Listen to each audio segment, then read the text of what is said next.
All right, it's 106.7 KROQ. Here we are, day 2 at the KROQ Coachella House.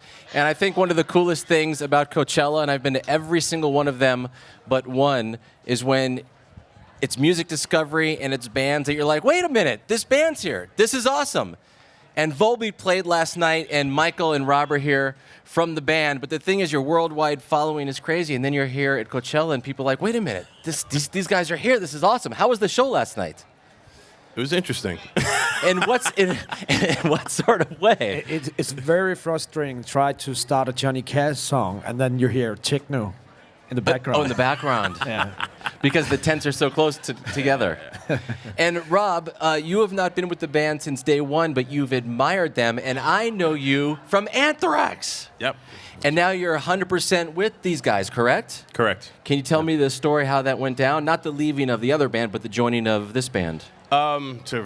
To make it quick, basically, I came on board on the last record, Outlawed Gentlemen and Shady Ladies, as a producer and on the production level, and everything just really clicked in the studio, and one thing led to another, and here we are, basically.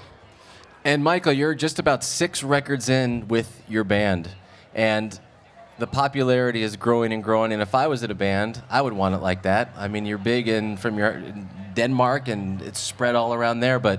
And the fans here are huge. The excitement for you to know, like, wow, we're still getting bigger.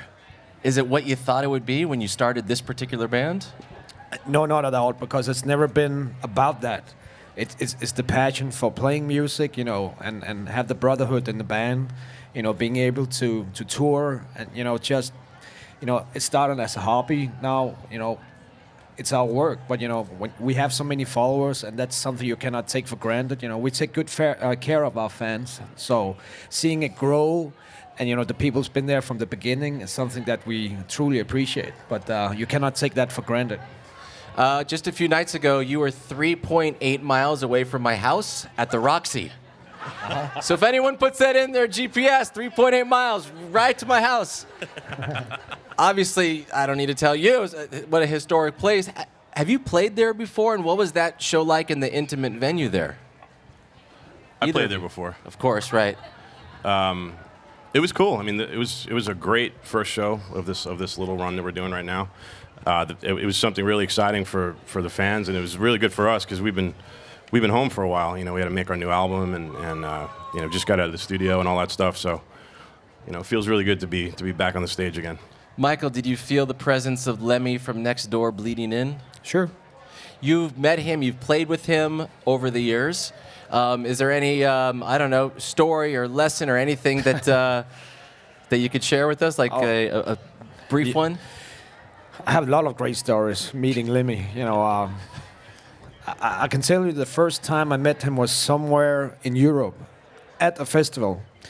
And I was pretty much just yelling at him because he was walking on stage, and I just want to get his attention. Right. So, and we were supposed to go on after Motorhead or something, and I just yelled at him, and I said, "Hey, Lemmy!" And I said, "Hey, father!" And he looked at me and said, "Yeah, I might be." That was one of the first meetings I had with him. And later on, we went on tour with him, on Gigantour with Megadeth and Motorhead, and we heard Motorhead do sound check, and Lemmy was working on the monitors, and he looked at the monitor guy and he said, "Can you hear this terrible fucking noise in the monitors?" And the monitor guy goes, "No, me neither, so turn me up, goddammit." A lot of great moments. Yeah. That is awesome. I think you got to always end on a high note, so we're ending it right there, but I want to grab this so I can get the exact date and everything.